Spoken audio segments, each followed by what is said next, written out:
Hello friends, வாங்க இன்றைக்கி நம்ம சேமியா உப்புமா எப்படி செய்யலான்னு பார்க்கலாம். ஒரு பேக்கெட் சேமியா நான் வந்து இந்த இதுதான் எடுத்திருக்கேன். அணில் வறுத்த சேமியான்னு சொல்லுவாங்களா, அதுதான் எடுத்திருக்கேன். பாருங்கள், வெந்நீர் கொதிச்சிட்ருக்கு. அதில் அப்படியே கொட்டணும். ஓகேங்களா? அப்படியே கொட்டிட வேண்டியதுதான்.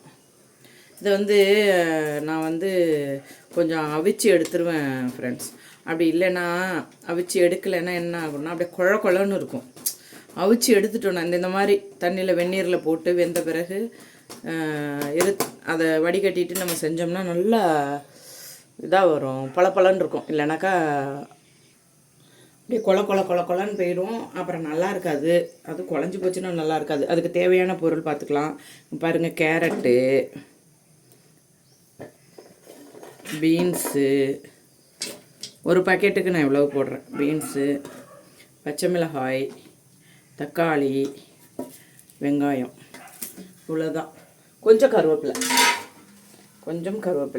பாருங்கள், கொஞ்சம் கருவேப்பிலை, அவ்வளோதான். பார்க்கலாம் ஃப்ரெண்ட்ஸ், எப்படி பண்ணலான்னு பார்க்கலாம். அதுக்குள்ளே இந்த இது வேறு வெந்துடுச்சு. வெட்டியாச்சு ஃப்ரெண்ட்ஸ். இந்த பாருங்கள், காய்கறி வெட்டியாச்சுன்னொன்னே நீங்கள் எதுவும் அந்த பாருங்கள், நான் காமிச்சது எல்லாமே அதாவது பச்சை மிளகாய், வெங்காயம், தக்காளி, பீன்ஸு, கேரட்டு, கருவேப்பிலை, இவ்வளோதான். இந்த பொருளை வச்சு நம்ம இப்போ எப்படி செய்யலான்னு வாங்க பார்க்கலாம்.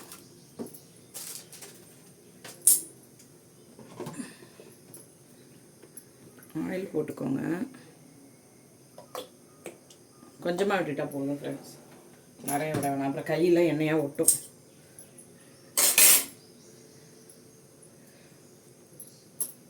ஹீட் ஆயிடுச்சு.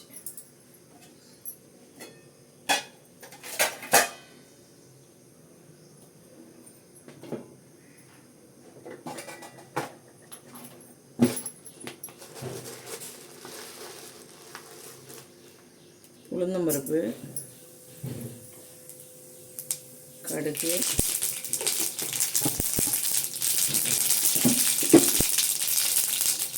பச்சை மிளகாய், வெங்காயம்,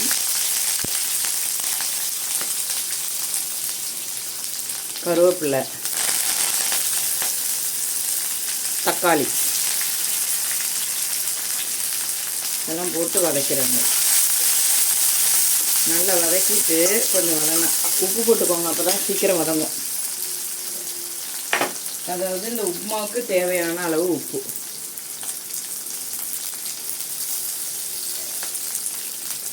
குறைச்சி போட்டால் நம்ம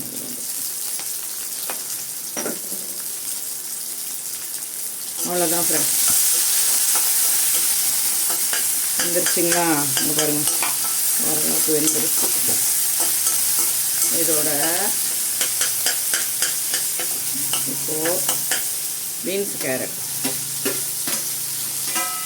கேரட்டு ரெண்டையுமே போட்டுட்டு நல்லா வதக்கி விடுங்க. பாருங்கள்,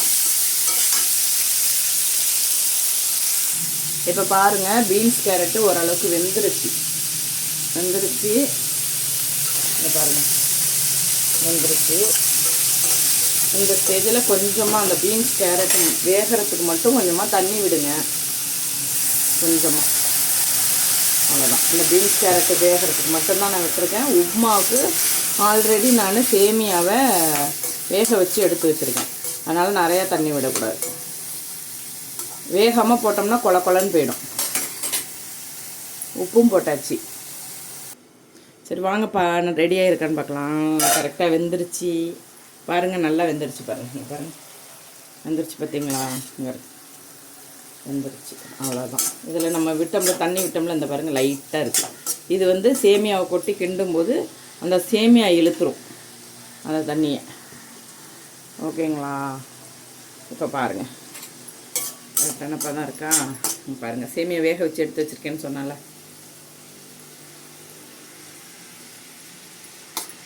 நான் ஒரு 3 பேருக்கு நான் செய்கிறேன். 3-4 பேருக்கு.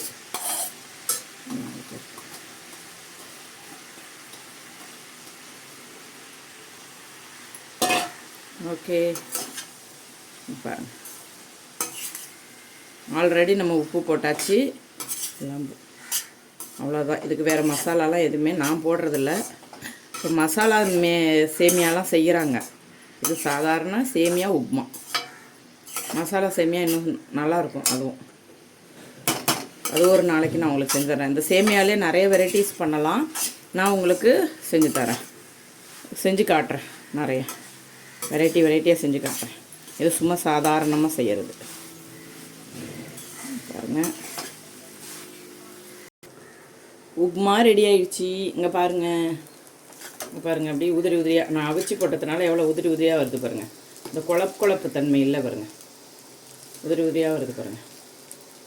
ஓகேங்களா?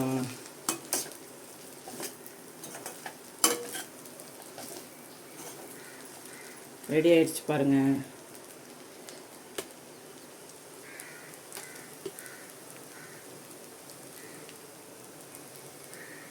ஓகே, இன்றைக்கி எங்கள் வீட்டில் சேமியா உப்புமா காலை டிஃபன். உங்களுக்கு இந்த ரெசிபி பிடிச்சிருந்ததுன்னா சப்ஸ்கிரைப் பண்ணுங்கள், ஷேர் பண்ணுங்கள், லைக் பண்ணுங்கள், கமெண்ட் பண்ணுங்கள். நான் செஞ்ச மாதிரி உங்கள் வீட்டில் செஞ்சு பார்த்துட்டு கமெண்ட் பண்ணுங்கள்.